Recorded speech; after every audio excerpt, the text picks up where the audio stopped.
Nunca se viu tanto esfriamento nas igrejas. Nunca se viu tantos espetáculos dentro das igrejas. O que é que está acontecendo? É como se a igreja atual, ela anda muito distante da igreja primitiva. Eu reconheço isso. A partir de mim, eu reconheço que nós estamos muito distantes de uma igreja chamada igreja primitiva. Que igreja é essa, pastor? O surgimento da igreja, a partir do momento do dia de Pentecostes, a partir do momento que o Espírito Santo, ele vem à terra para fazer morada, para habitar no coração do homem. Foi ali onde surgiu a igreja. Até aí, a igreja, chamada povo, ela não estava constituída como igreja, porque não tinha o Espírito Santo. E aí foi necessário que o Senhor Jesus ascendesse aos céus, voltasse do lugar de onde ele veio, para que ele enviasse o Espírito Santo. Aí, aquele dia de Pentecostes foi o dia onde foi derramado dentro do ser humano o Espírito Santo. Ele veio, agora ficou.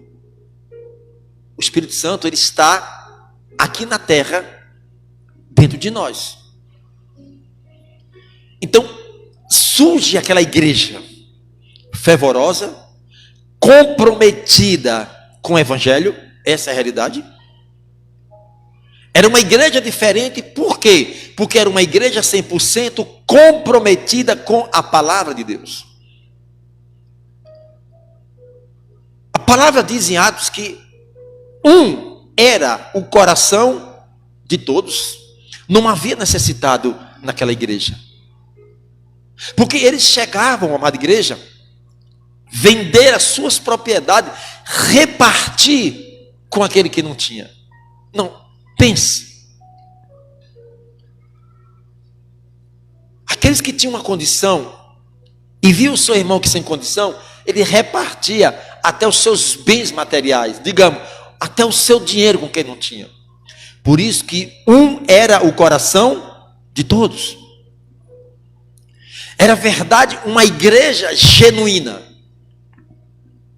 E esta igreja era uma igreja onde o Espírito Santo, ele tinha liberdade para trabalhar. O Espírito Santo, ele tinha espaço no coração dos cristãos para trabalhar. Ele achava espaço. O povo se dobrava. Uma igreja que procurava viver uma vida de santificação. Qual era a consequência dessa igreja? Qual era a consequência de uma igreja santa? Por quê? Porque se santificava. As consequências, amada igreja, eram os crentes de poder. Era tão de poder, amada igreja, que a palavra diz que quando o Espírito Santo desceu sobre aquela igreja, desceu sobre os discípulos, e a partir dos discípulos é que expandiu a igreja do Senhor, e os primeiros exemplos foram os discípulos. Aí nós vemos a história de Pedro. Um Pedro que anteriormente seguia Jesus de longe, que negou Jesus. Um Pedro impulsivo. Agora você vê um Pedro cheio de autoridade. A primeira ação na vida de Pedro, a ação do Espírito Santo, que foi o primeiro milagre, os primeiros sinais da igreja primitiva, era quando ele ia ao templo. E havia um homem na porta formosa, na porta da igreja, aleijado de nascença. E colocavam naquela época os aleijados. Você sabe que as pessoas que nasciam com deficiência naquela época eram condenados pela sociedade, eram condenados pela família. Eles não podiam ficar dentro de Jerusalém, porque Na cultura judaica, eles acreditavam que uma pessoa que nascia doente, aleijado, era uma maldição na família. E esta maldição não poderia permanecer dentro de Jerusalém. Então imagine que a pessoa já condenada por uma enfermidade, condenada por uma sociedade, condenada pelos seus familiares, eles eram exportados de dentro de Jerusalém para uma localidade onde havia lá os doentes, os enfermos, os leprosos. Eles ficavam condenados, afastados da sociedade. E como era o convívio daquele lugar?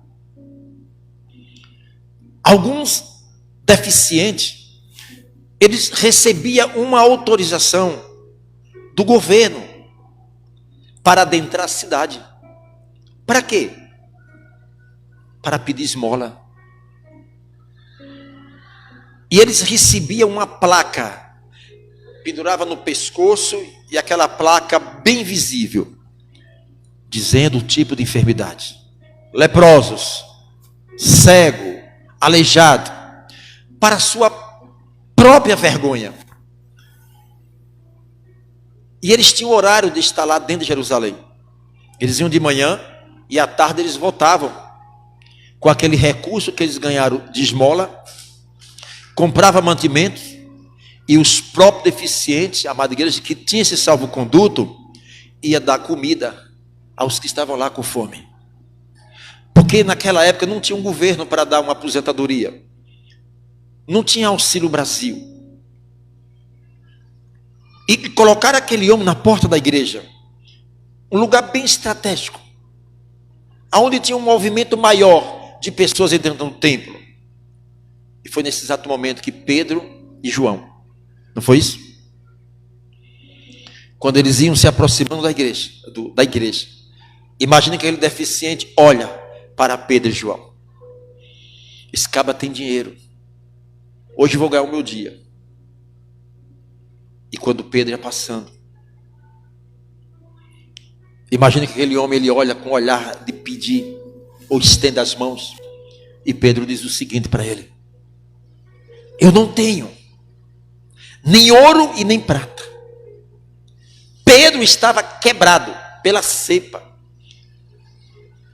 Não havia seguidores do Senhor, amada igreja. Eles pagavam um preço muito alto, porque renunciaram toda uma vida para servir a Deus. Os bens materiais, amada igreja, para aqueles homens não significava muita coisa. Eu não tenho nem ouro e nem prata, mas o que eu te tenho te dou. Levanta-te em nome de quem? A autoridade que estava sobre Pedro, o Espírito Santo ativado dentro de Pedro, foi o suficiente quando ele abriu a boca. Essa enfermidade que estava no homem ouviu, as doenças ouviram. A palavra foi tão poderosa, amada igreja, que foi capaz de afastar daquele corpo humano toda deficiência, todas as enfermidades. Imagine que aquele homem, os ossos, as pernas começam a estralar, voltar para o lugar, aquele homem começa a pular e glorificar a Deus. Essa é a igreja primitiva. Primeira pregação de Pedro, se converte 3.000 almas. Não tinha trio elétrico, não tinha energia naquela época, não tinha caixa de som, não tinha microfone. A palavra diz que a primeira pregação se converte 3.000 almas. A segunda pregação se converte 5.000 almas. A sombra de Pedro, a sombra, igreja, quando passava, colocava os enfermos em fileiras no chão. Pedro ia passando e a sombra ia curando. Isso é a presença do Espírito Santo. Isso é a presença do Espírito Santo. O Espírito Santo é o mesmo. Ele não mudou. Ele é imutável. O mesmo Espírito Santo que estava imbuído naquela igreja primitiva é o mesmo Espírito Santo que está hoje sobre nós. Agora, pastor, por que na igreja primitiva os sinais era visível? E para eles era algo tão comum, amada igreja, que para Pedro curar uma pessoa, era normal. Isso é uma coisa normal. A alegria de Pedro, a alegria de uma igreja primitiva, era quando as almas iam se rendendo ao Senhor. Por isso que a Bíblia diz que quando uma alma se converte, a festa nos céus. Não fique pensando que sinais faz festa nos céus, não. Isso é uma marca da igreja. Isto é algo que nós precisamos carregar dentro de nós como uma normalidade. Milagre no nosso meio era para ser uma coisa normal, ou não?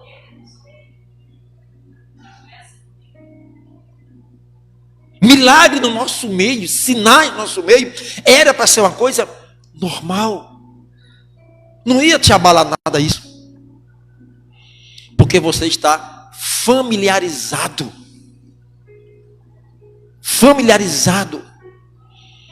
com o Espírito Santo. Você já carrega o poder dentro de Deus. Você sabe que a sua presença já é o suficiente para mudar um ambiente. Pastor, por que isso não tem acontecido? Será o que está errado? Será que a Bíblia, será que isso é apenas um conto? Uma história da carochinha? Será que isso aqui não tem mais importância hoje? Isso aqui, a gente carrega esta palavra como se fosse qualquer livro. A gente coloca essa palavra em casa como não tem destaque isso. E se nós não tivermos cuidado, a gente vai chegar um momento, amada igreja, que a palavra de Deus para nós, deixa eu jogar lá debaixo da cama.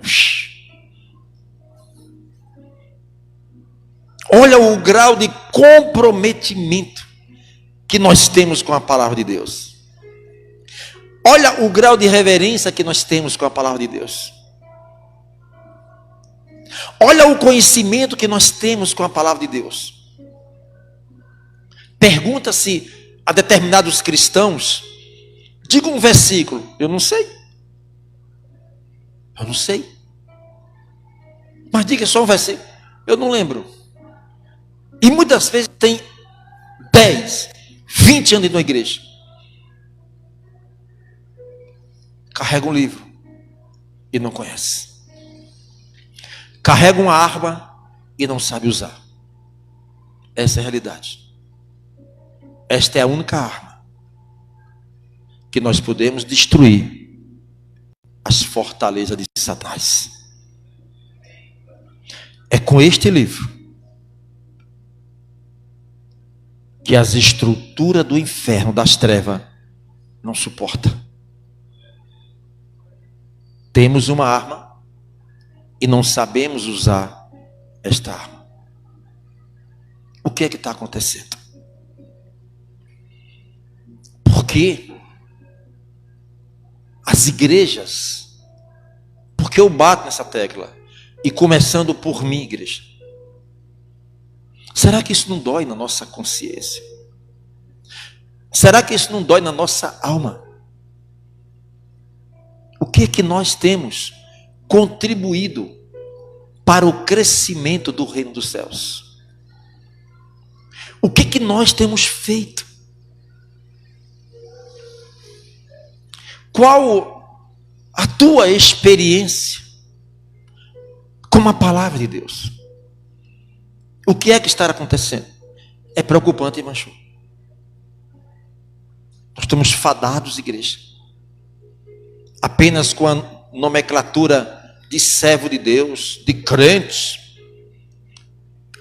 vazios, sem experiências. O mesmo Espírito Santo que atuou na igreja primitiva é o mesmo Espírito Santo hoje que atua nas igrejas no mundo inteiro. Porém, em alguns continentes, em algumas igrejas, o Espírito Santo ele está ativado.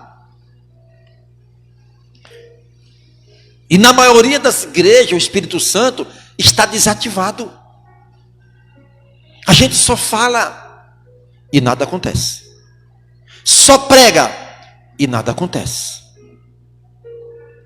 Será que a igreja de hoje está enfeitando muito? Não é mais a palavra, não é mais a unção que está atraindo as pessoas para Cristo. Estão inventando modas. Não é que eu sou contra a construção de belos templos, templos faraônicos. Sim, tem que ter. Era bom se todo bairro tivesse uma mega catedral em cada bairro, e lotado de adoradores do Senhor. Cadê os sinais? Cadê os sinais?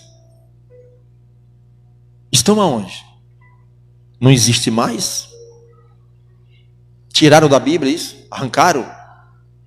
Ninguém vê mais sinais? Ou o tempo dos sinais acabou?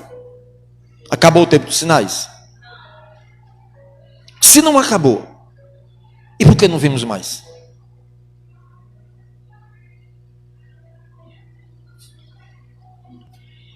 Romanos 8, 28.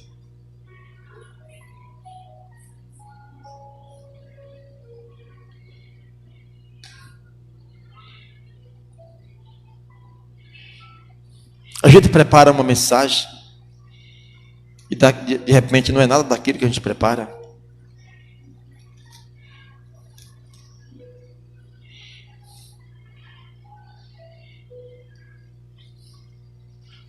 Hoje me ligou uma mulher e ela está sem comer, ela está com depressão, ela está secando, não está dormindo. Nesse instante ali sentado, 7:30 da manhã, eu disse: você está com quem aí, minha irmã? Estou com meu pai, estou aqui com...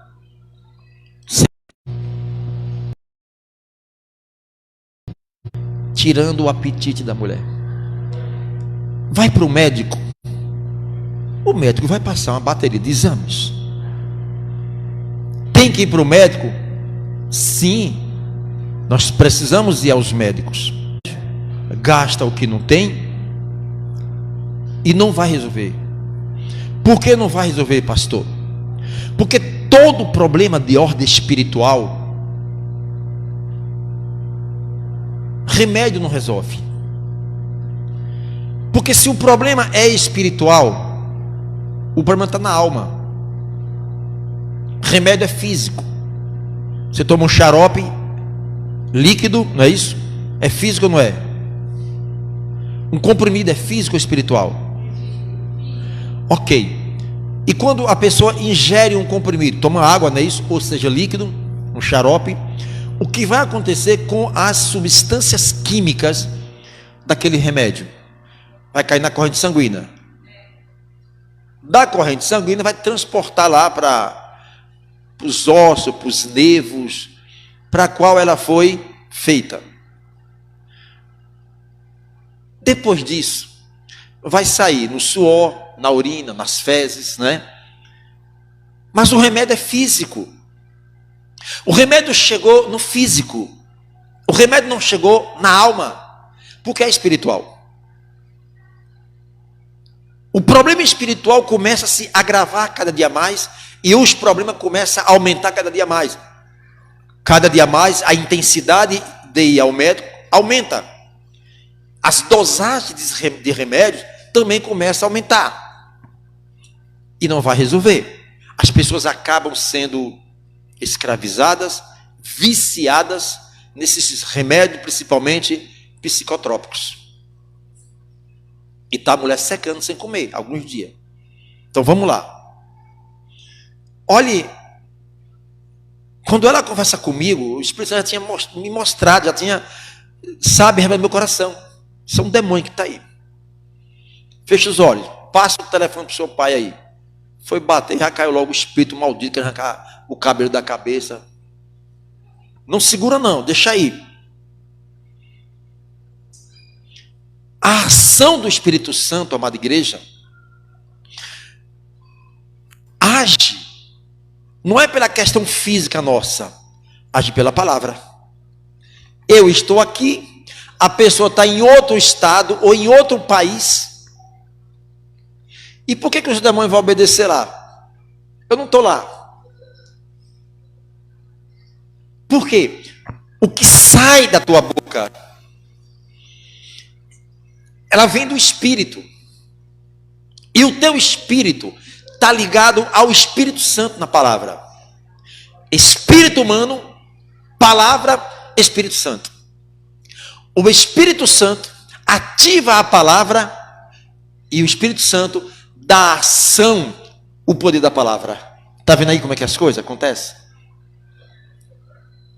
Não é a palavra do homem. Aí vocês se lembram quando aquele sacerdote que tinha 7 filhos, chamados filhos de Sevas, está lá em Atos capítulo 19. Vocês se lembram que Paulo, diz a Bíblia em Atos 19, que Paulo cortava pedaço das suas vestes e não era levado aos doentes? O que acontecia quando o pedaço do pano da roupa de Paulo tocava nos doentes? Era curado. A pergunta é: o Espírito Santo estava naquele pano? E o que é que estava naquele pano? E Paulo, entenda. Dá só exemplo. Digamos que aqui era um pedaço do pano da roupa de Paulo, das vestes. Diga que a irmã Jô está enferma, só exemplo. Aí o pano era levado, a Bíblia diz que era levado até os enfermos, e quando o pano tocava, ela era curada. A pergunta é: o Espírito Santo estava no pano? Hein? O Espírito Santo estava no pano? Nas vestes? O que estava nas vestes era unção. Entenda agora. Quando você tem o Espírito Santo ativado no seu espírito, te leva a um grau de unção. Por isso que eu sempre bato na tecla. Observe. O Espírito Santo, ele vem no espírito do homem. E se ele não encontra a palavra dele, ele vai fazer algo? Não? Observe. O Espírito Santo, ele vem no espírito do homem, do ser humano. E quando ele chega no espírito do homem, ele não encontra a sua palavra. Ele pode agir. Ele tem alguma ação. Não tem a palavra. Por que o Espírito Santo não age na palavra? A palavra não é Jesus? A palavra não é o próprio Espírito Santo? A palavra não é Deus? E essa palavra tem que estar onde? Por que dentro de nós? Observe agora. O Espírito Santo não é uma ação? É uma ação. Lembra, uma certa vez eu fiz uma dinâmica aqui sobre a Trindade. Deus Pai, Deus Filho e Deus Espírito Santo. É 3 deuses? É um Deus que se manifesta em 3 dimensões. Estão compreendendo? Isso quer dizer, Deus age em 3 dimensões. ou dimensões.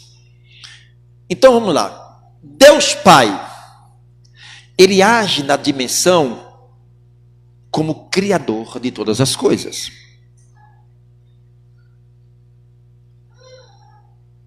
Deus Pai, ele age em uma dimensão como criador de todas as coisas. Então, nesta dimensão, ele é o criador. Mas precisa uma manifestação. Aí ele vai na dimensão como filho. Não é o segundo Deus. É o mesmo Deus que está agindo na dimensão do Pai, que é criador de todas as coisas. Ele agora vai para uma segunda dimensão, chamado Deus Filho. E nessa dimensão de Deus Filho, o Deus Filho, que é Jesus, que Jesus é Deus e Deus é Jesus, ele está na dimensão de administrador do Pai. Isso quer dizer, Jesus é o administrador de tudo que é do Pai. Ele é o executador. Além dele ser administrador, Jesus ele é executador. Ele executa a ordem do Pai na dimensão do Filho. Só que agora, para que Jesus venha executar aquilo que o Pai quer que aconteça, ele vai para a terceira dimensão, que é a dimensão do Espírito Santo. Então, imagine agora que o Espírito Santo, ele está numa dimensão de ação, de materializar. Então, o Pai, quando quer materializar algo, ele vai na dimensão do Filho, que é o executador e o administrador, e Jesus na dimensão do Deus Filho, ele para executar, ele precisa de uma ação para que seja executada a obra do Pai, que é o Espírito Santo. Entenda agora, o Espírito Santo ele é um movimento. Se o meu espírito parar, o Espírito Santo vai parar na minha vida. Mas se eu me movimentar, o Espírito Santo vai se movimentar. Observe. Emily, acompanhe. O Espírito Santo, ele é a ação de Deus. Ele é o materializador das bênçãos espirituais. O meu espírito está parado, o Espírito Santo para. Mas se eu movimento, o Espírito Santo se movimenta. Porque é assim que diz a palavra: chegai-vos a mim, e eu chegarei. Ou você quer o tempo todo parar e esperar que Deus haja na sua vida? Se o Espírito Santo é uma ação, ele precisa de um movimento. Então tem que movimentar. Então o Espírito Santo, como ele é o materializador da bênção do Pai, ele começa a materializar as coisas espirituais. Aí você entende agora e começa a compreender que dentro de nós há o Espírito Santo imbuído no nosso espírito. E você tem a convicção que o Espírito Santo está alinhado com o seu espírito. Por quê, pastor? Porque o meu espírito está alinhado com o Espírito Santo. O Espírito Santo, ele alinha, ele quer um alinhamento entre nós e ele. E quando o nosso espírito está desalinhado, ele apenas fica olhando o nosso espírito movimentar e não faz nada. A minha voz, ela é física ou espiritual? Eu estou falando com vocês. Você está ouvindo a voz? Vocês estão ouvindo? Estou ouvindo. Porque a palavra não é física, é espiritual. Por que é espiritual? Porque para eu falar, eu tenho que pensar. Para eu falar, tem que sair ar. Se não sair esse ar, sai fala. Esse ar é físico, é espiritual. Esse ar está vindo da minha alma. Como é que a minha alma vai falar? Precisa da minha língua. A língua com A é onde vai separando as sílabas. Mas é incrível, né?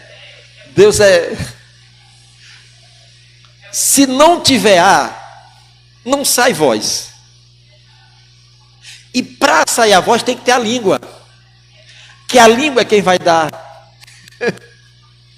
Sem língua você não fala.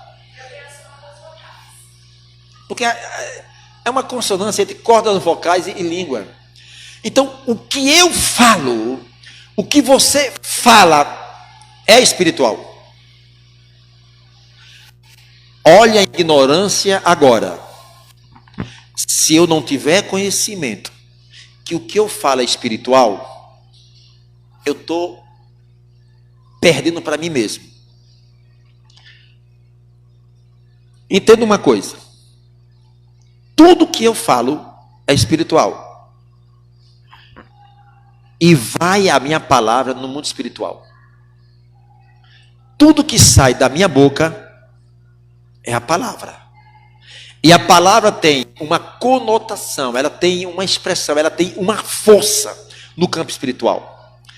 Então, como a minha palavra está saindo do físico e a minha palavra é espiritual, eu estou dando ao mundo espiritual uma legalidade no meu físico. Está compreendendo? Vocês estão compreendendo que o mundo espiritual precisa de uma legalidade para operar. E quem vai dar essa legalidade é a minha palavra. Fale. Pai Senhor, irmãos, essa fala do pastor me lembrou um testemunho. Pode tirar a máscara, né? Acabou o tempo. Um testemunho que eu tenho de uma prima. Ela, na época, era mocinha em casa. Ela uma vez gritou e disse assim: eu vou sair dessa casa, nem que seja com aleijado. E ela proferiu isso. E de fato, ela saiu. E até hoje ela cuida de um aleijado. Isso faz muitos anos. Ela mora com a aleijada, é o pai dos filhos dela. Há muitos anos ela cuida desse aleijado. Então ela proferiu que ela ia sair da casa da mãe, nem que fosse para morar com o aleijado. E assim se efetuou, se concretizou, né? Realmente a palavra ela é espiritual e ela vai no mundo espiritual e ela tem poder. E acaba executando coisas boas ou más para nós. Vai depender daquilo que a gente profere, profetiza, né? Então era isso que eu queria colocar, porque eu lembrei.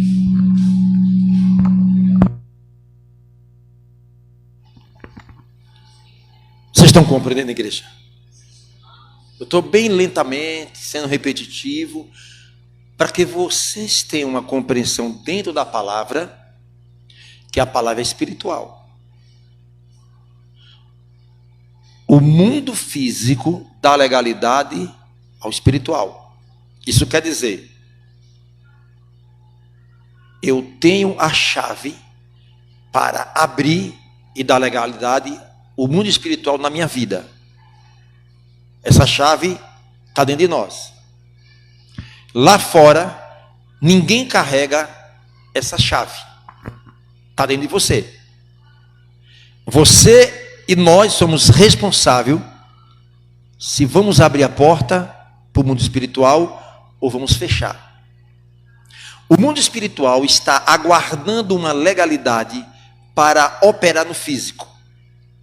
Então vamos lá. A Bíblia diz que um dia nós iremos prestar conta de todas as palavras que saem da nossa boca.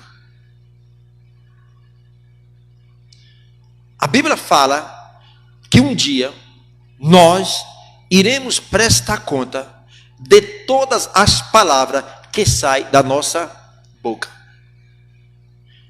Isso quer dizer, há um registro no mundo espiritual de tudo que nós falamos. Olha para aí. Toda palavra que sai da nossa boca, ela está no mundo espiritual em um registro. A memória de Deus não esquece. Então eu abro a minha boca o que é que vai sair da tua boca vai provocar no mundo espiritual uma bênção ou uma. Por isso que diz a Bíblia em Salmo: tudo que tem que guardar, guarde o teu coração, porque é dele que procede vida ou. Entendeu agora? Da tua boca saiu uma palavra, talvez há 10 anos atrás, há 20 anos atrás, e você deu uma legalidade do mundo espiritual há 20 anos atrás. Talvez seja um dos bloqueios em nossa vida. Porque nós não procuramos, amada igreja, quebrar esta legalidade com arrependimento.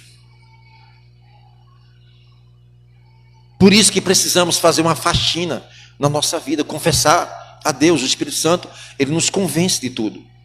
Mostra, Espírito Santo, mostra. Olha o que a irmã Jo falou. Aquilo que a mulher falou lá, aconteceu.